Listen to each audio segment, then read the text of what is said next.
evening, everyone. My name is and then I'll pick it up from there. and I'm Director of the Archive of Contemporary and Roman Drama here in the Classics Faculty.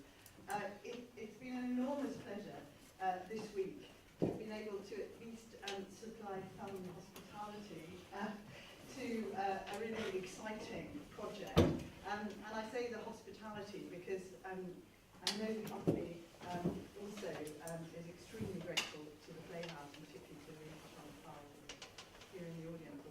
Am I staring at you? Oh gosh, you are! I'm actually looking through Louise. And I have to say that it's also a great pleasure for us. I mean, there have been occasions when we've collaborated, and to think that this has been another opportunity as well is fantastic. Now, I think most people know, and I think the publicity has indicated, this is really the very beginning of what I think is going to be quite a long process of development. And I know that the company, and I'm going to tell you exactly who they are in a minute, is very keen that the first airing is in the company of classicists, or those of you who are classical enthusiasts of various kinds. I don't know how much the artistic director, Paul O'Malley, needs introduction. He hails originally from our faculty, and indeed his former tutor is sitting in the second row with a beady eye. He sort of cut his teeth on many an Oxford stage and impressed me beyond belief as Jason in the Greek play some years ago now. And I'll introduce from the front, this is Beatrice Kernew, and Evelyn Miller and Hannah Barry. And we are honoured to have you all with us, and I'm going to say no more, but if Paul, you're going to tell us exactly the shape of how things are. I just want to remind everyone that after we finish, and I imagine it'll be around 6s or just beyond 6, there will be drinks in the common room. You're all very warmly invited to join us, and I'm sure the actors will be delighted as well. So to join you.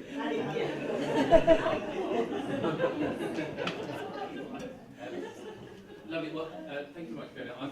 Just to explain as well that some of the bit I will be standing behind here. That's partly because something's being recorded here, not that I sort of want to be far away from you.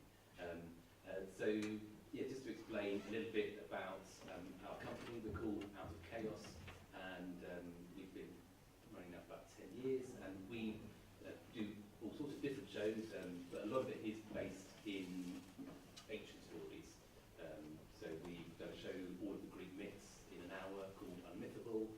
We have a show called the Viking myths, called Norsen. And yes, I'm very sorry about that. And so this, I suppose, is carrying on in that tradition. However, the reason why we wanted to look at the story of the Aeneid is because of how incredibly pertinent it feels today, with Aeneas and the journeys that he makes to cross the sea to found his new city. His city is destroyed by war, and he flees first from Turkey, trying to get to Europe, and then he has terrible situations happening at sea. He ends up in Libya, and then makes that journey as well into Europe. And these are routes which are being used today a lot as well. And that's really why this story felt like one that was incredibly important, and one that we wanted to explore. And so we've been exploring it for this week. We've been sort of getting to know the story right from the very beginning. And actually, we've only been looking at the first half so far, because one of the things that we realised very quickly is there's a lot of story within there, and we wanted to sort of go a little bit deeper into what we could, rather than sort of skim things too much. So we've been looking at maybe books 1 to 6, and funny enough, I was looking just through my notes earlier at one of the things we did early on was I sort of gave Beatrice, Evie and Hannah sort of a book each to sort of kind of go through and tell us about, and asked them to come up with movie titles if that was the book, and then what would the tagline be as well. And I can't remember who got this, but book 1 was called Journey to Carthage. Daring the wrath of the gods, a man seeks safety for his people. And then book 2, horror, Troy falls. Will the chosen few survive? Tagline. And then book 4, Dido's madness, a woman rages. Tagline, I think it's my favourite tagline. Love, sex, fate, betrayal, death. Yes, please. So that's great. And so really we spent a lot of this week kind of getting to grips with the story and trying to work out what story we want to tell, because there are lots of characters within this and lots of names that are not sort of amazingly familiar, and of course some that are familiar, and working out whose stories are the ones that really jump out for us and that we might want to concentrate on. And we'll talk a little bit more as this sort of for about an hour or so goes on about some of the other ideas that will eventually feed into the final production, which we're imagining is approximately sort of 12 to 15 months away. So we are sort of right at the very, very beginning of the process right now.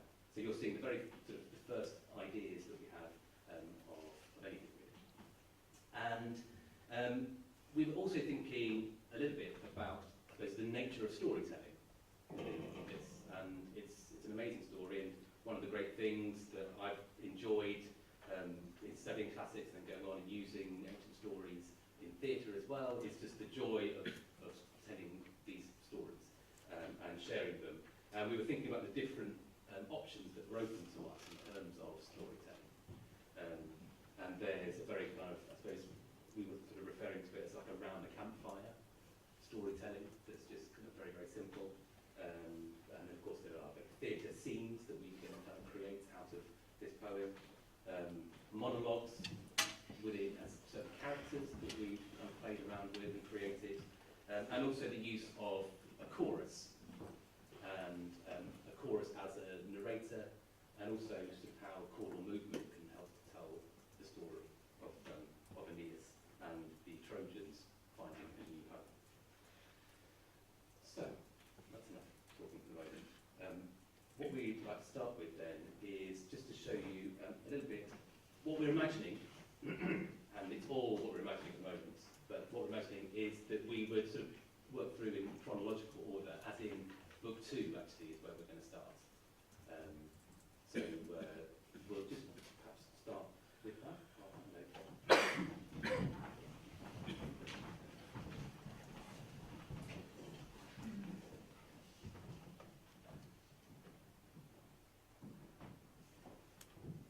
Dawn had climbed high up in the sky in her rose-light chariot. Dawn kissed his face with light. Dawn kissed his face. Dawn rose from the river ocean. And now Dawn blushes as she puts the stars to flight. Dawn spread the sunlight over the earth and dispelled night's damp shadow Dawn from the rose sky. from the river ocean.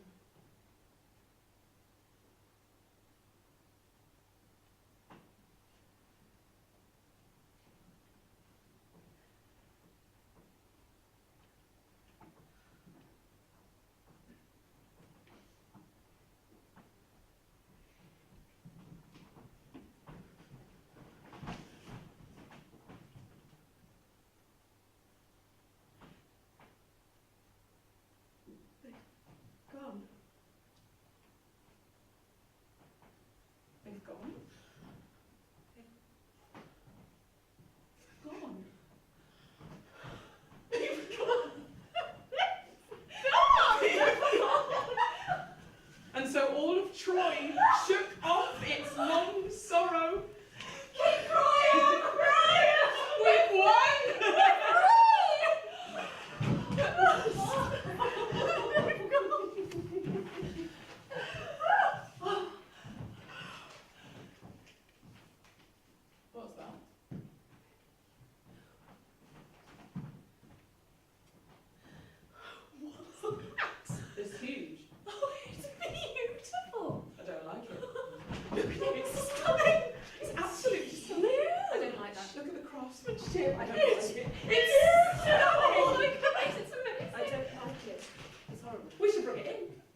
of war to attack our walls. No. To spy on our homes and come down on the city from above. Or some other evil lurks inside. Do not trust the horse, Trojans. Whatever it is, I fear the Greeks, even when they bring gifts. With that, he hurled his spear with enormous force into the vaulting body of the beast. He's right. I don't like it. We should burn it. We should burn it. Burn it. I don't trust them. Burn it. Burn it. Burn At it. that moment, a band of Trojan shepherds came up with loud shouts, dragging to the king a prisoner, with his hands bound in front of him. The man stood in full sight of the crowd, dismayed, unarmed. I have no place among the Greeks. Kill him! Kill him! Get rid of Trojans him, are clamouring Greek for scum. my- Kill him! Get out! Let me speak. Let him speak, Trojans. Come what may, king, I will tell you all. And not deny first that I am Greek. Get out! Kill him! Scum! him! Fortune may have damned sin unto misery, but she will not make him a liar as well. Get out! You all know of Ulysses, the lying Greek commander.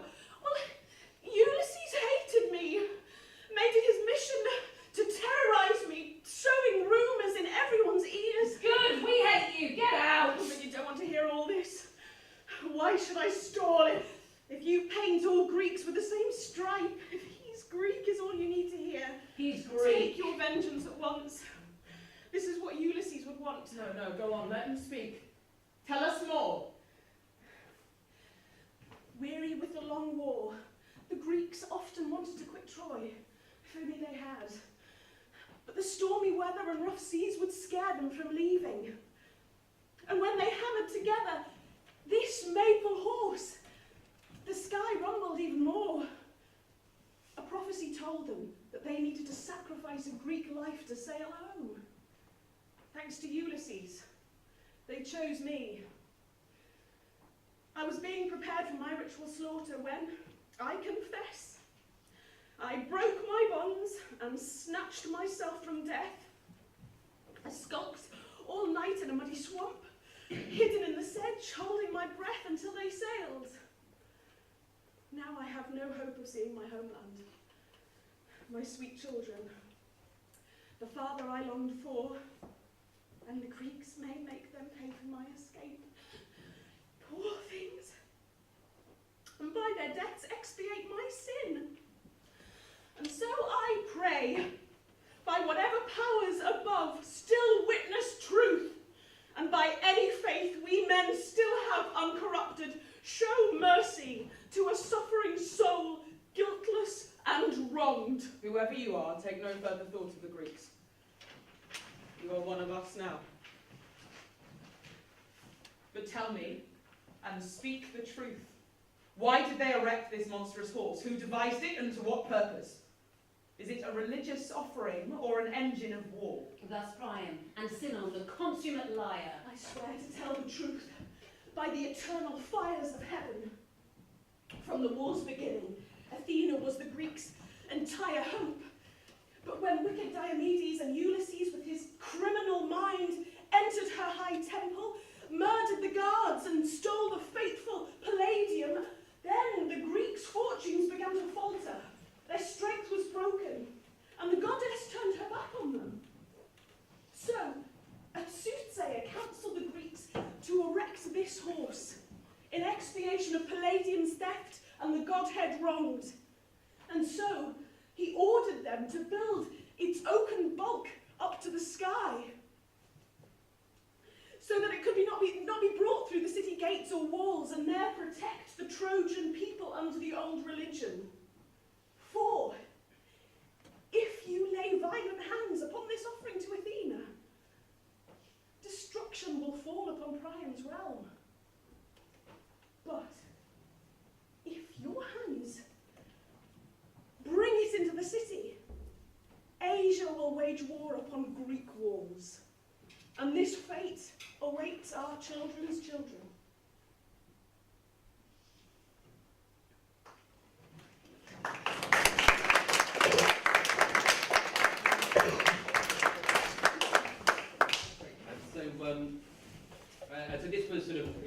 one way that we're sort of thinking of staging things is that we have 3 actors here, as you can see, playing many different characters. We are probably going to have a cast of 1 more or 2 more, we're not quite sure yet, but it will be a small number, considering how many characters there are. So one of the things we're interested in is how much we can jump between characters and whilst retaining sort of the drama of any given situation. And one of the other storytelling options that we feel that are open to us and that we're interested in exploring as part of this, and something that helps us as a fairly small cast, fairly massive story as well, is puppetry. And very happily, Hannah is a puppeteer, and which is extremely useful. We only just found out. But she's been helping us kind of come up with different ideas about how we might incorporate and use puppetry, and how they might come out of the situations that we're in. One of the things that we want to avoid is them just being sort of tacked on and being sort of, we wanted them to be integral and make sense. One of the things that we've been discussing, and we'll talk a little bit more about some design ideas that we have a little bit later on as well, is that everything that the puppets might be made out of come from the sea. So they might be sponges, they might be made out of seaweed, but also they might be things that are washed ashore now that are man-made as well.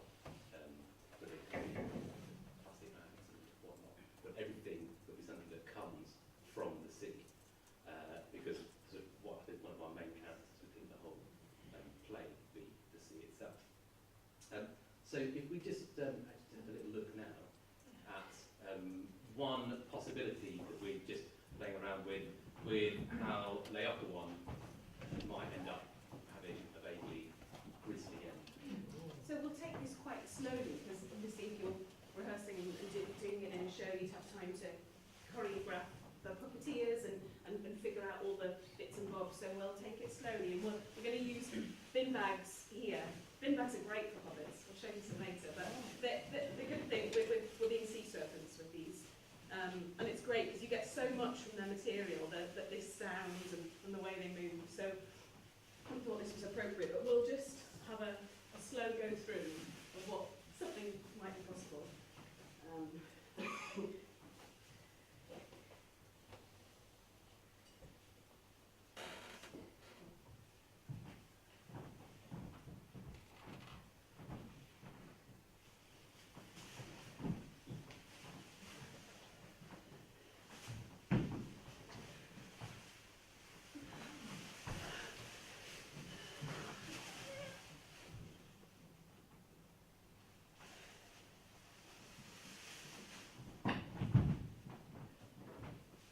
So there we've got serpents going into humans, really, and then you have a vicious murder at the end. So that could be one way of doing it.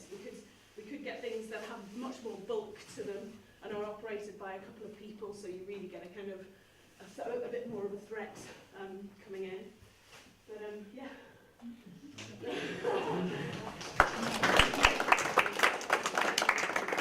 And look, we're just going to jump around and show a few different images and ideas of things that we've got. So, so as I said early on, one of the reasons why we're doing this story is because this story feels like it's sort of off the moment, and it feels very important now. And one of the things we were exploring this week then was the idea of constantly having to be on the move, constantly having to pack your bags, and what happens if you suddenly get told you've got to be out of here in 90 seconds. And we did really good research about the items that refugees do take with them, the very sort of small mementos that they can take, some of which are practical, but then some are sort of just photos, etc. Because that's what reminds them of home. And the journey of Aeneid is we're sort of interested, I suppose, in what constitutes home. His home is destroyed, and he ends up taking the Penates, his household gods, the city's household gods, with them. So obviously he's doing something on quite a grand scale, having a new home in a whole city, eventually. But then what is it like to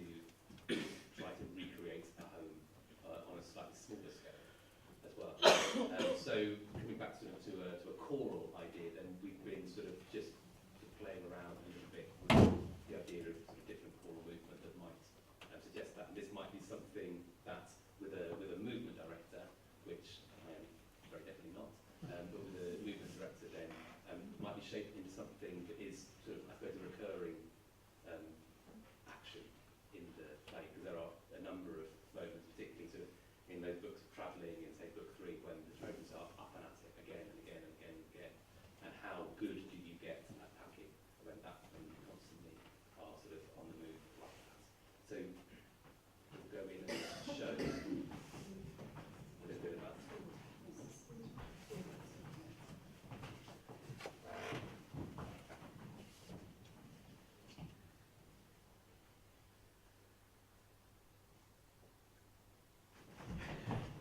Passport. Rice. Driving Rice. license. Beans. Hiking boot. Hiking boot. Jewellery. Medicine. Medicine. Aspirin. Toothbrush. Toothpaste. Hairbrush. Winter coat. Keys to drink. Passport. Jewellery. Driving license. Jewellery box.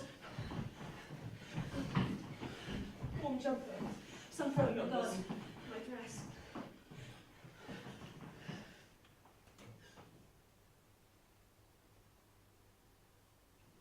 Great, thanks very much.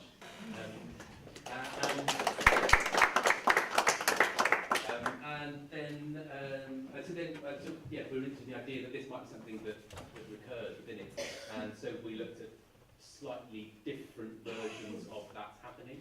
So we'll look at sort of one slightly sort of sped up version that happens now.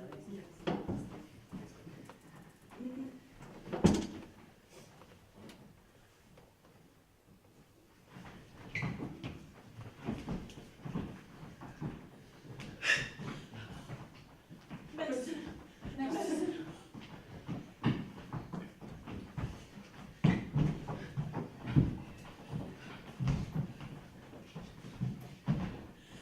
Sunflower from the garden. My dress. Phone numbers.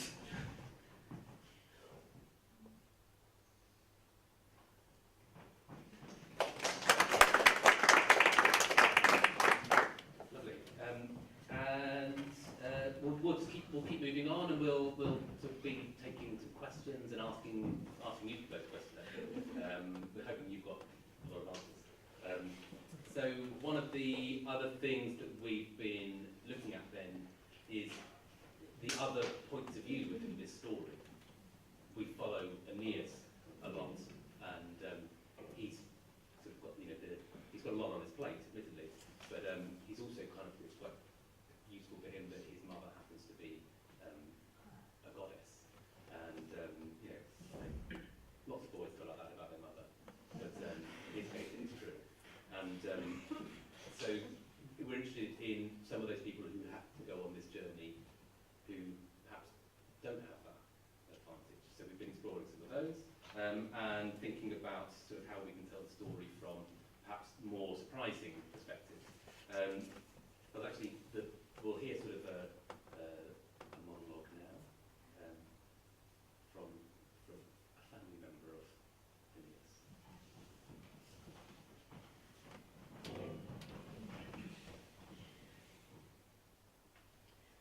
Did you see the horse? It was big, wasn't it? I think it's the biggest thing I've ever seen. Apart from a mountain or the sea. I wanted to make one of my own out of matchsticks. I drew a picture and everything. Did you get woken up in the middle of the night too? I could smell burning. And I could hear people shouting and crying. But Daddy said there was nothing to be frightened of, and that we were to leave the house straight away. I wish I'd been able to bring all my things with me. I hope we can go home again soon. I'd like to see all my things again soon. Daddy carried Grandad on his back, and he held my hand, and Mummy followed, and we ran so fast all the way through the city, so fast, it was so tiring. I almost fell over at least twice. We ran all the way here. But Mummy got lost on the way. I hope she finds her way here soon. I miss her. Maybe she just went home. I don't think we have a home anymore.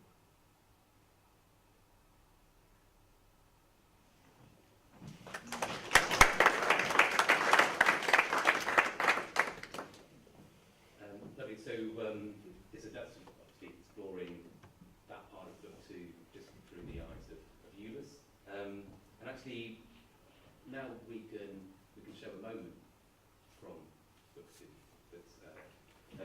So another idea that's come up is actually what why don't you introduce the other spectacular members of our cast? Okay.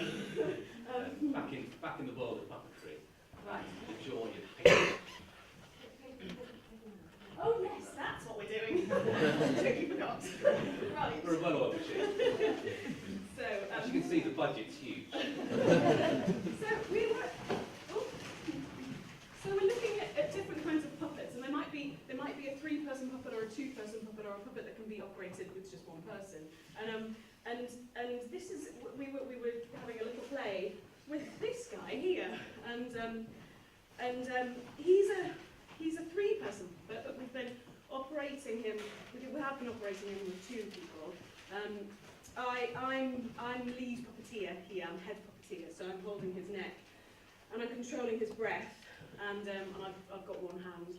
And then we've got Bees being mid puppeteer. She's responsible for his hips and his spine, and his other hand. And then we've got Evie on the feet, and this is a very tricky job, and it involves being in a very, very uncomfortable position. And Evie's responsible for keeping him grounded.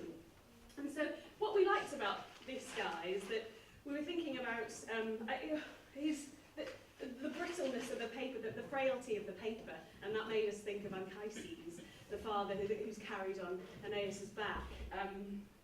And so we've been having a look at that. Now, of course, in our show, we could use all sorts of things that could create the same kind of thing, like, for example, netting that's been wound with weights in the feet. You know, there's all sorts of things that we could create this kind of thing with.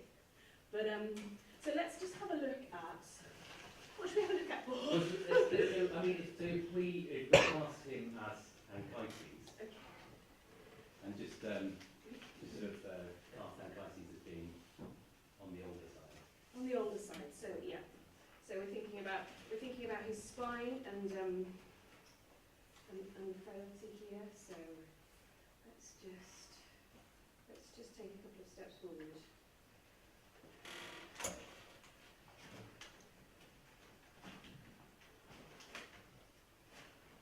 Let's just stand for a moment. Take a breath.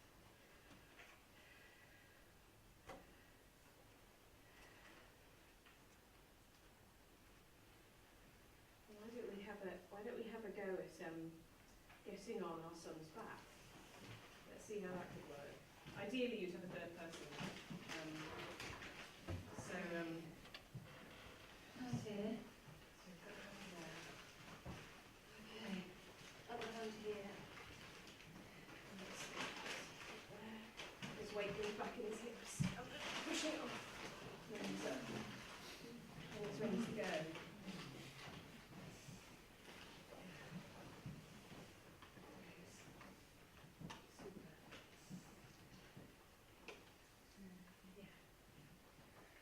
So that's very, very basically what could be quite effective, and yeah, quite effective to create the vulnerability that is, you know, for somebody who's frail enough that needs to be carried through the streets. You know, somebody, yeah, it makes me think of refugees who are disabled, and you know, they can't.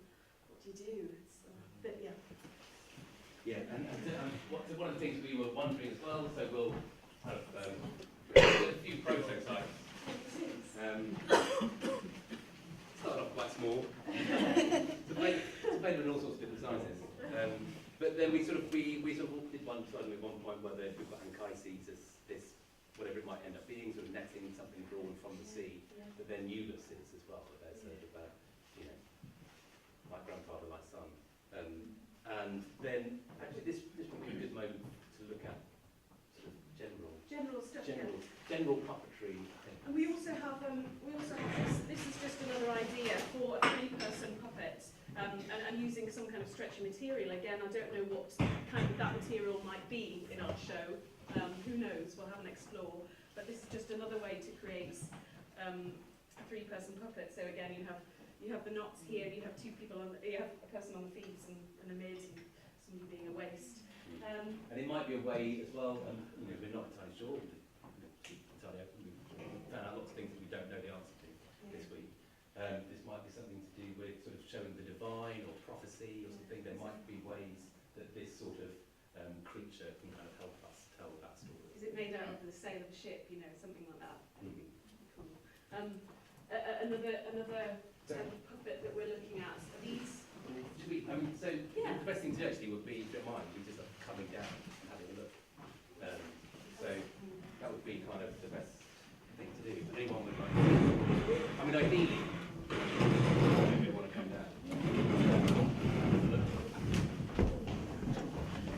So yeah, so these guys these are little rock pups. These are like sponge heads that I've been making, and have a little look. Yeah. And you can use, we can make a face out of anything, whether it's sponges, whether it's shells, whether it's old bottles that have been in the sea. What we do is we get this big cup, which is excellent. These guys are going to demonstrate our feet. So we've got a little rod head. We've got some there. We'll make it on the back, that's easier.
Very happily steal.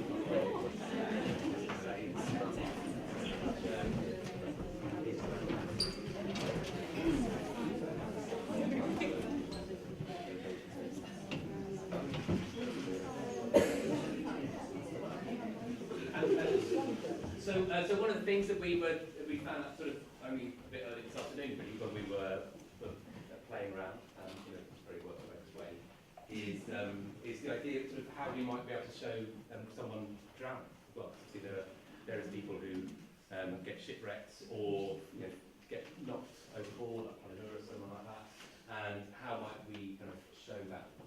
Gets short. Anyway, how can we show drowning, and possibly this might be useful for us.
We spend time like learning how the force of the water pushes the body, because of course the force of the water pushing, like the force of air pushing a body is different, water pushing a body. When the impulse comes from the puppet itself, so there's a desperate clamouring, and when it's the water that has the control that pushes the, and there's nothing left, So we'd explore all of that. Yeah, well, that lead puppeteer job is breath and voice and all of that as well. So yeah, we'd get one. Well, thank you very much. And thank you for joining in and exploring as well. There were a couple of ideas that sort of came out of this, in fact with the bin bag or something like that as well. We're interested in the idea of sort of showing things in vastly different perspectives. Obviously it's a massive story, but then how can we sometimes tell it in miniature as well? And there's a possibility then that sort of the Trojan horse is actually quite small, and then there are these shadowy characters coming out under the cover of night, but they are these sort of bin bag kind of figures that can then easily come out, be formed, and then slip into the darkness as well. And also then the ability to kind of, I suppose, suddenly zoom out and see Dido on a sort of from afar, watching the Trojans prepare to lead. So there's lots of opportunities that it kind of opens up to us. Let's go and try a bit of book one.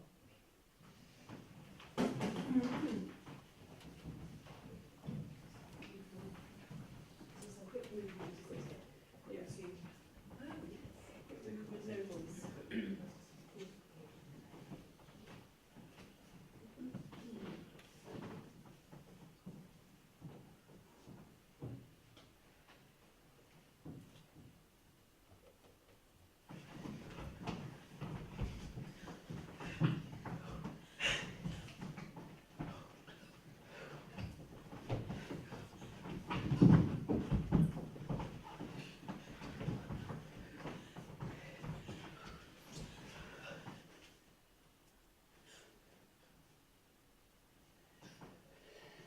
let us Let us in. in. Let us in. Please. Please let us in. We're Please. hungry. Please let us in. Please let us Please in. let us in. Please. We Will you travel a help long us? way. We're so tired. Help us. Please. Let us in. Open the gates. Please. Please. Please, Please so open. hungry. Please. Let us in. Please. Please. Please. We're Open hungry. the Shelter. gates. Please. Let us in. Please. Let us in. Let us in. Fear no more, Trojans. Ease your hearts. Stern necessity and my kingdom's newness force me to such measures to protect our frontier. Who does not know of Aeneas and Troy, of that city's great warriors and its exploits, of the conflagrations of that great war? Whether you choose Hesperia or Sicily, I will speed you safely on your journey. Let us in. Oh, come on. Let us in. We're hungry. Or would you like to settle here? Share my kingdom. This city I'm founding is yours. Draw up your ships. Trojan and Tyrian I will treat the same. I only wish that Aeneas himself were here, driven in by the same south wind. Be sure I will dispatch our best men to scour the coast and search every corner of Libya. He may have been cast ashore and may be wandering now in some wood or town. The man you seek is before you. I am Aeneas of Troy, saved from the Libyan seas. Dido, you alone have pitied Troy's unutterable woes, and now you offer us, the remnant left by the Greeks, outworn by every misfortune on land and sea, a destitute band. You offer us a share of your city, your home. Home! We do not have the means to render worthy thanks, nor do any Trojan survivors anywhere in the wide world. And may the gods, if any powers above, look down on the pious, if there is justice anywhere, may the gods and your good conscience reward you as you deserve. What happy age bore you? From what noble parents gave birth to such a child? While rivers run to the sea, while shadows move over mountainsides, while the sky pastures the stars, ever shall your honour, your name and your praises endure, whatever land that summons me. Goddess born, what misfortune has plagued you? What force has driven you onto our savage coast? You are then Aeneas, whom Venus born to Anchises. And so, young men, come under my roof. My fortune, too, has long been adverse, but at last has allowed me to rest in this land. My own acquaintance with suffering has taught me to aid others in need.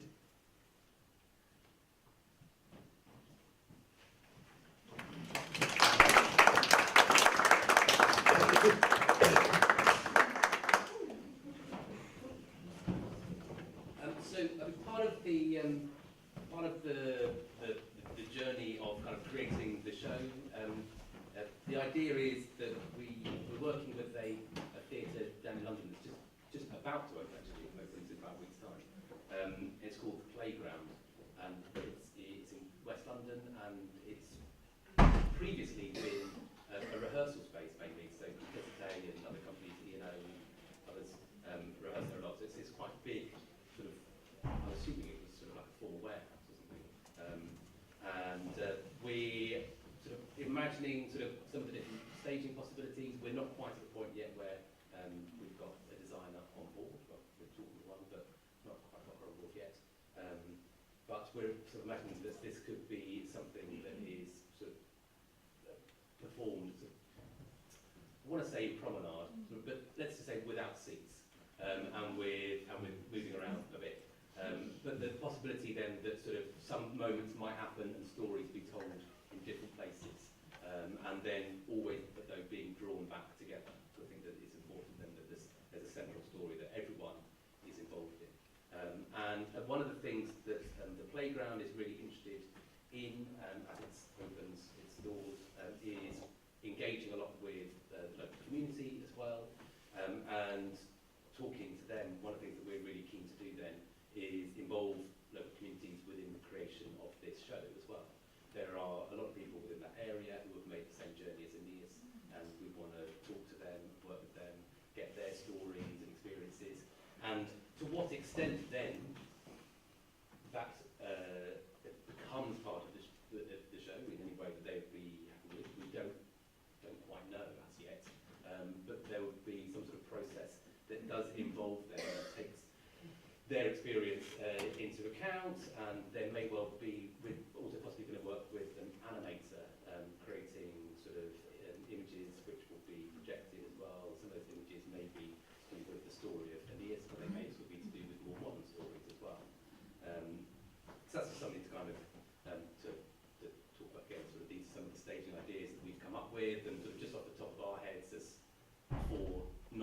designers.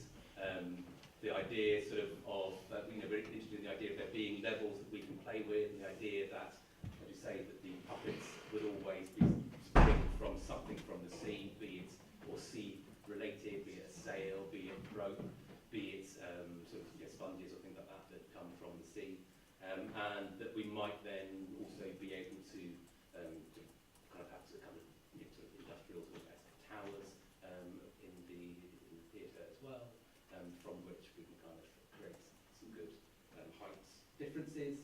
Those are all things that we've sort of started talking about, and that we will now start to have conversations with a designer about as well. Just to move to, perhaps it would be time for hear from our chief.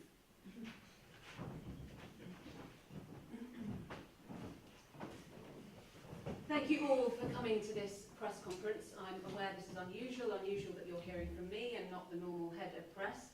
But this is unexpected circumstances, so I hope you've got your notepads out. Please listen carefully, because I won't be taking questions afterwards.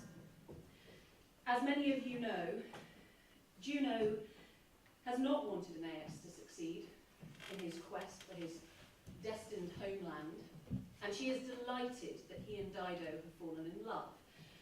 Now, she has wanted to encourage this, to make sure that he stays here and that he doesn't go anywhere else. So when they were out hunting, many of you will have heard of this great occasion that's been going on, she sent a storm. It was category 10. There have been many losses, but Aeneas and Dido ended up in a cave. Now, we don't know what happened in that cave. We may get reports throughout the day, who knows, but a bond was created. You could call it a marriage. Juno was pleased about this, Dido was very pleased, Aeneas was pleased, but I had to get involved. I need Aeneas to follow his fate. You can't cheat fate. So I sent Mercury down. He reminded Aeneas of his quest. And obviously Aeneas immediately prepared the ships. He was ready to leave. And then rumour circulated, and Dido found out. She begged Aeneas not to go, to put off his time of departure, but he couldn't. And so I am sorry to inform you that this afternoon at 4:32, Dido killed herself. As we get more information, we will keep you up to date with any developments, and as I say, there are no questions.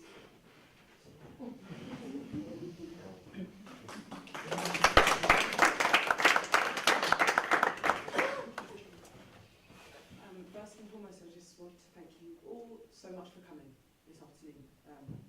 So much of our strength lies in you, our allies and trade partners, and we greatly appreciate your attendance at this difficult time.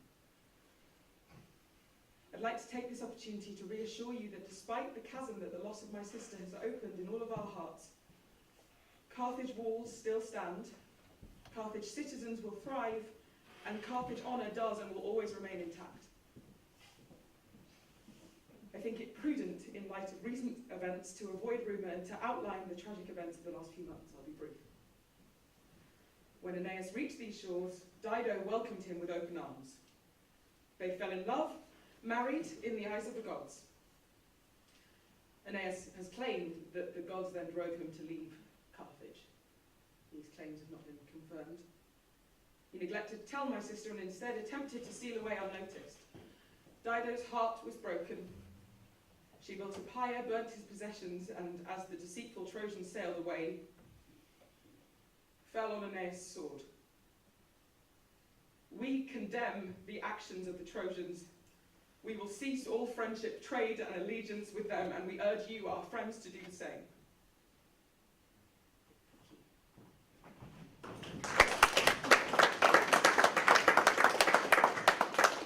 Great, and thank you. And there's one last.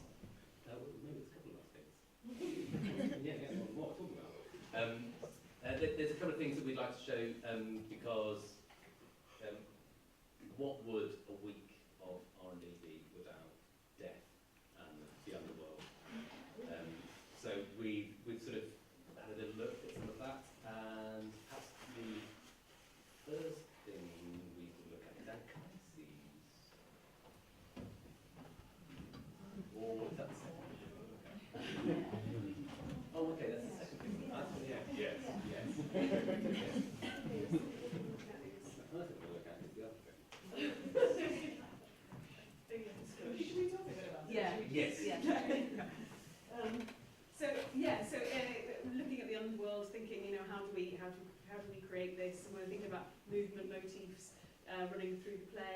So this is just something we came up with to, well, it's all the punishments in the underworld that we wanted to show in some way. So this is one option. Yeah. Yeah. And just the camera. Oh yeah. Yeah, we'll just do it. Yeah. We'll just do it. So you going to call out, or should we just do it? Should we just repeat it? Call out, or do you think it's Should we just do it? Let's do it. Just see what happens. Let's see what happens. Live theatre. What could go wrong?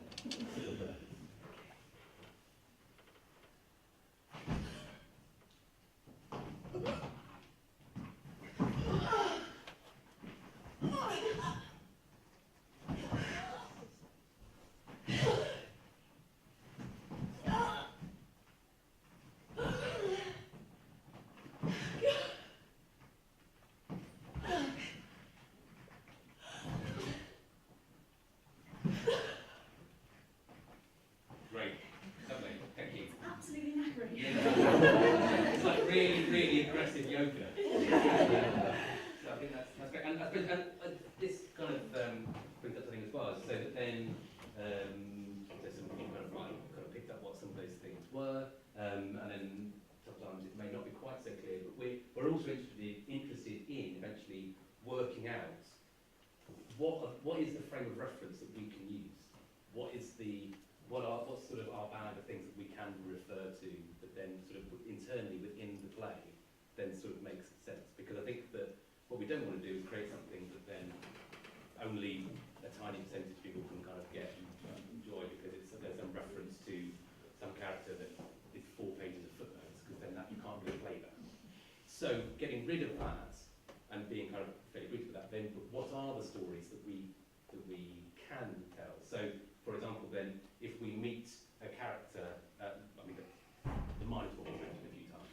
So let's say then within that we are interested in the idea of potentially having a brief 2-minute telling of the story of the Minotaur that can be kind of like actually kind of possibly a bit of light relief within something that is then quite sort of, but then we come back to, so then we have something that we can refer to and that we're all on the sort of on the same page with. And so we're interested in that. So we wondered whether if we see these people having punishment, we then also might kind of at least hear one of their stories, so then we know that there are these other stories, all these untold stories that are going on as well. So the final thing then is we just wanted to show we're back with Anchises. One of our favourite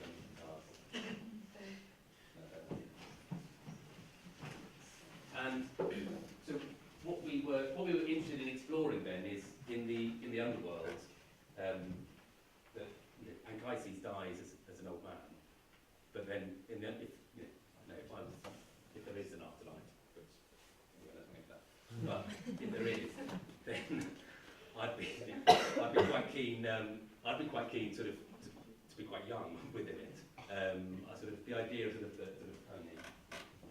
whatever in that film I remember. So actually, we kind of wanted to play around the idea of Anchises shedding off the years before he meets Aeneid. That was one thing, and then just a little bit of Anchises showing Aeneid all of the amazing people that he will then be sort of, who will then be his descendants, and of course you are all of the amazing people. So we'll be using you for that.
Anchises led his son onto a mount from which he could scan all the faces of the murmuring crowd as they passed by in long procession. And he said, "Now I will set forth the glory that awaits the Trojan race, the illustrious souls of the Italian heirs to our name. I will teach you your destiny."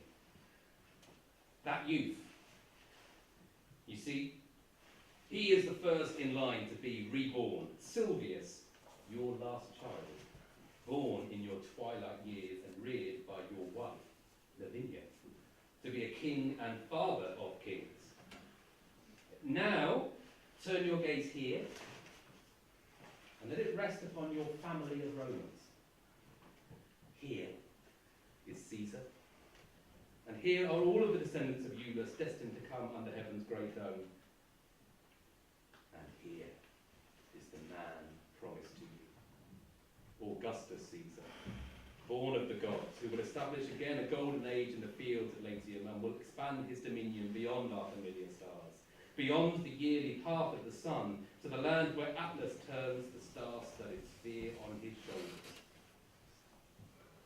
Others will no doubt hammer out bronze that breathes more softly and draw living faces out of stone. They will plead cases better and chart the rising of every star in the sky. But your mission, Roman, is to rule the world. These will be your arts, to establish peace, to spare the humbled, and to conquer the proud.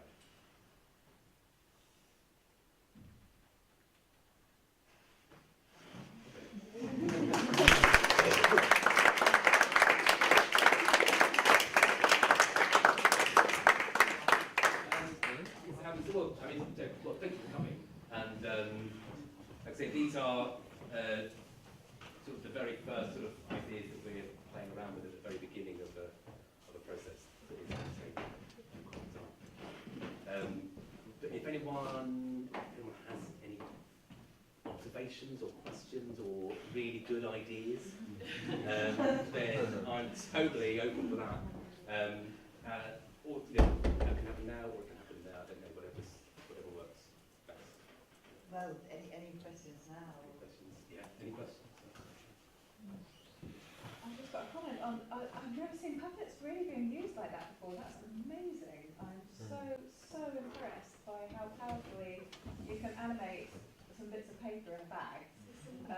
It's absolutely brilliant. And it sort of made me think, when I think, Paul, you mentioned sort of using it to animate, to portray the gods, and actually just how powerful that is, that this idea that you can be there on stage and then suddenly you can just pick up anything and it's suddenly animated and the god is in it. You know, this idea that we're actually surrounded by all of these things that could suddenly, become the mouthpiece of a god.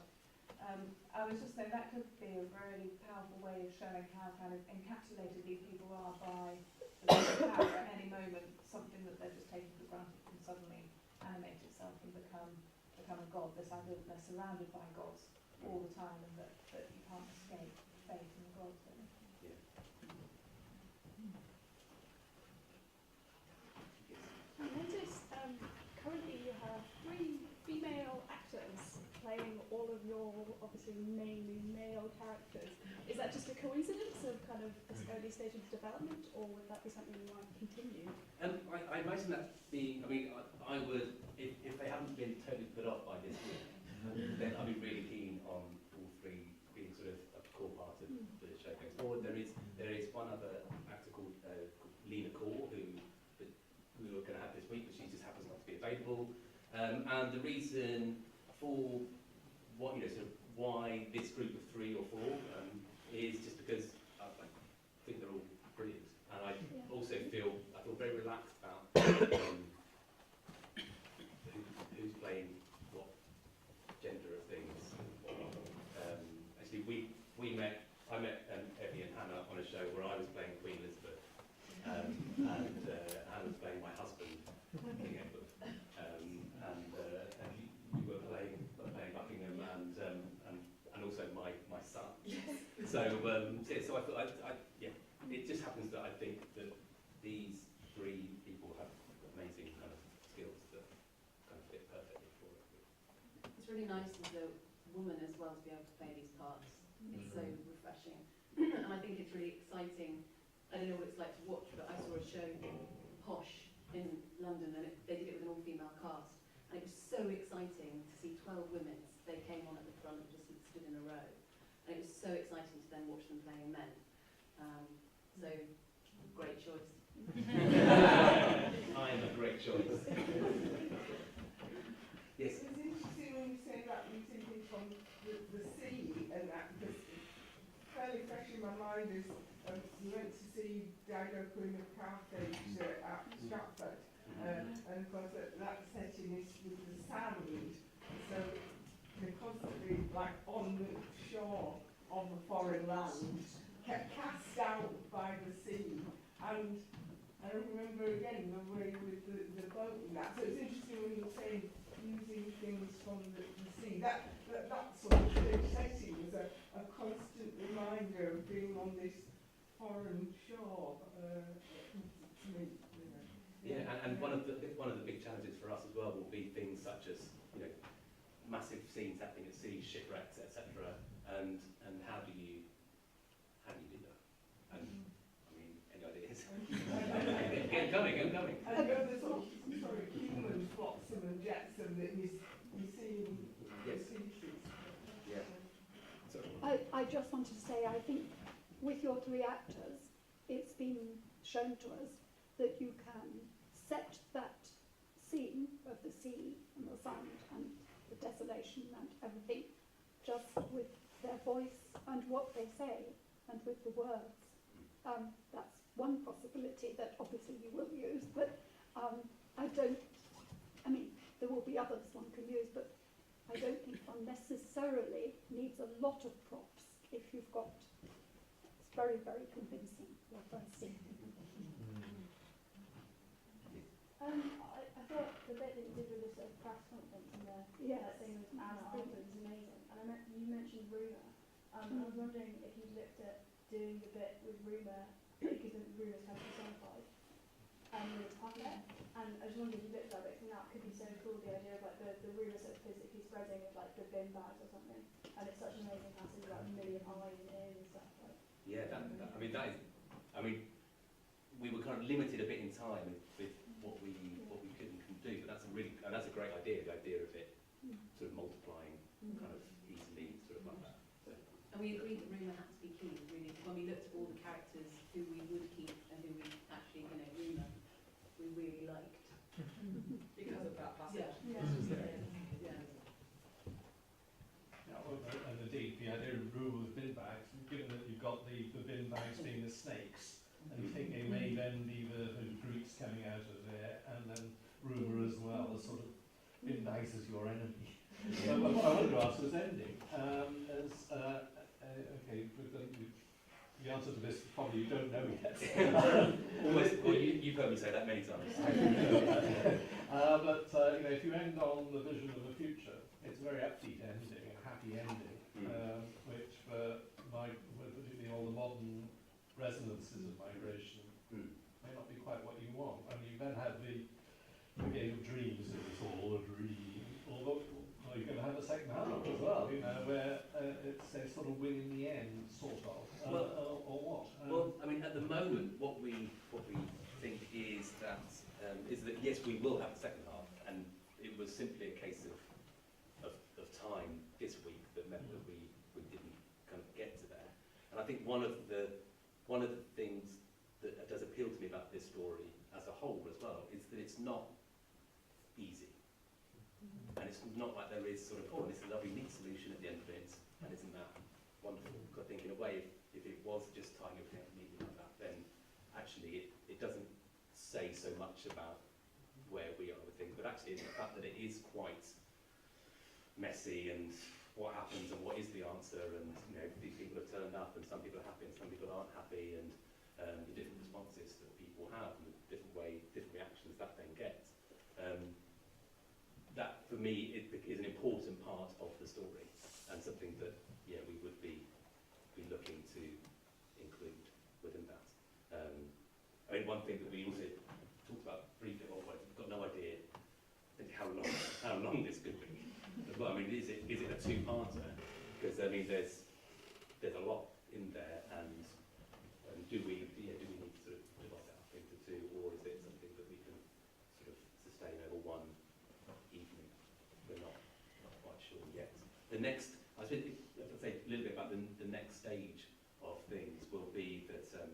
that we'll be doing more R&D together, hopefully in sort of around about April, May next year.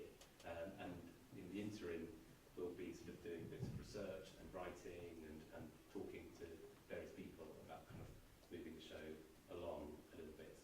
So that the idea is that when we get to April, May, a week actually outside for 2 weeks, then we'll have some sort of shell of a script of some sort, which will then kind of work around a lot as well and start to build in sort of firmer design ideas as well. With then the intention that after that, there is then a sort of a script writing session that happens, which then can go into rehearsal either at the end of the year or at the very beginning of 2019. That's sort of the epic journey of this. Can I just ask you something about the text you're using? Oh yes, oh sure, sorry, I should have said that. Yeah, yes. The text that we use for the purposes of this week is the Stanley Lombardo translation. And the reason that we use that translation in particular is it's actually quite formal and obviously it is formal. And so it was something that we enjoyed reading for anything goes. So it's something that we found that was kind of sort of instantly kind of quite editable and usable, and sort of, we'll just move this bit around and whatnot. So yes, so we were using that as our sort of starting point as a way to kind of leap in. So is that going to be the basis of your script? No, it probably, the Lombardo won't be actually. I say that you'll have copyright. Yeah, absolutely, yeah, we're not going to use, we're not going to use Lombardo. And are you going to write scripts, I suppose, is my question. Then I will write a script, yes, is what the answer that you've forced out of me. That is what is going to happen.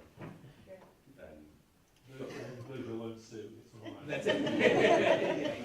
You've got too litigious these days, that's good. Any other questions pre-wine? Yes. Just a thought about the bin bags. I was just thinking about the black sea and the black bin bags, that they would be a wonderful sea. If you could join them and animate them, they would form a fabulous. You can imagine the puppets being tossed in a sea of bin bags. Yeah, very true. And a bit, oh sorry, yes. So one of the things I find really interesting about the first 4 books is the localization, the origin, and with the scene in Troy, especially Simon, the idea that Aeneas is presenting Greeks as really treacherous and I'm not, and that kind of more difficult if you're not having a set narrative, if you're doing it chronological. Is there any way you're thinking of bringing that sort of down into it? What we were sort of imagining, but again it is imagining and not quite sure, but we're imagining that we'd do it chronologically, but then when we get to the bit where Dido says, tell a story,